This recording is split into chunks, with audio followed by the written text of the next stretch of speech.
আজকে মোটামুটি আমার 3.5 বছর আমাদের চেয়ারম্যান ছিলেন নটরানী মুখার্জি। তার ব্যক্তিগত কারণে আজকে তিনি পদত্যাগ করেছেন। সেই উদ্ভূত পরিস্থিতিতে আমাদের যেহেতু বোর্ড চালাতে হবে সাধারণ মানুষের স্বার্থে, আমাদের বোর্ড চালানোর স্বার্থে এবং বারাসাতের জনগণের স্বার্থে, আমরা তাই কয়েক ঘন্টার নোটিশে আমরা এসডি এবং ডিএমের পারমিশন নিয়ে আমরা আজকে বোর্ড মিটিং ডাকি। বোর্ড মিটিংয়ে আমি প্রিসাইড করি এবং আমি আমরা নতুন চেয়ারম্যান হিসাবে শ্রী সুনীল মুখার্জিকে আমরা নির্বাচিত করি।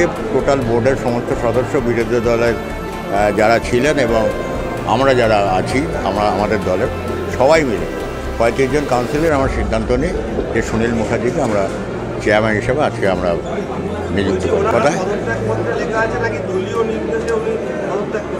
পদত্যাগ আমি দেখিনি, পদত্যাগ দলের কাছে গেছে। ন্যাচারালি উনি যেটা বলেছেন ব্যক্তিগত কারণে আমি রিজাইন দিলাম।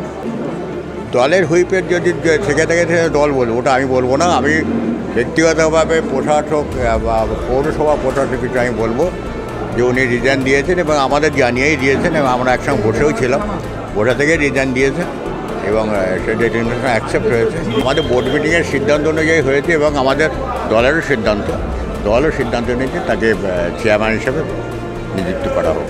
সবচেয়ে বড় কথা, তিনি ইলেক্টেড কাউন্সিলর, স্বাভাবিক কারণে তাকে বোর্ড মিটিংয়ে তাকে চেয়ারম্যান না করাতে কোনো যুক্তি নেই। বোর্ড অফ কাউন্সিলর্সের মিটিংয়ে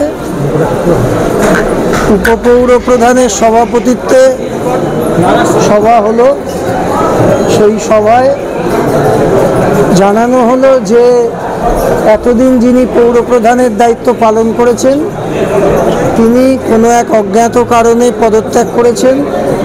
সুতরাং নতুন পৌর প্রধানকে নির্বাচিত করতে হবে, সেই প্রস্তাব এসেছে শাসক দলের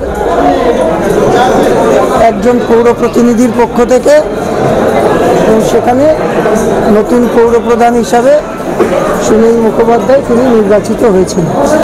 দেখুন, এটা সম্পূর্ণ এদের দলের আভ্যন্তরীণ বিষয়, এ বিষয়ে আমাদের মতামত দেওয়ার প্রয়োজনও নেই।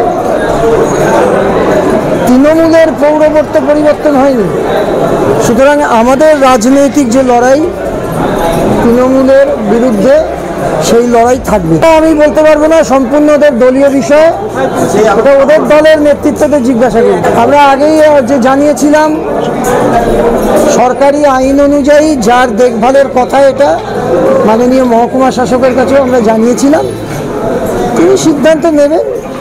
এখন সবটাই হচ্ছে শাসক দলের পক্ষ থেকে।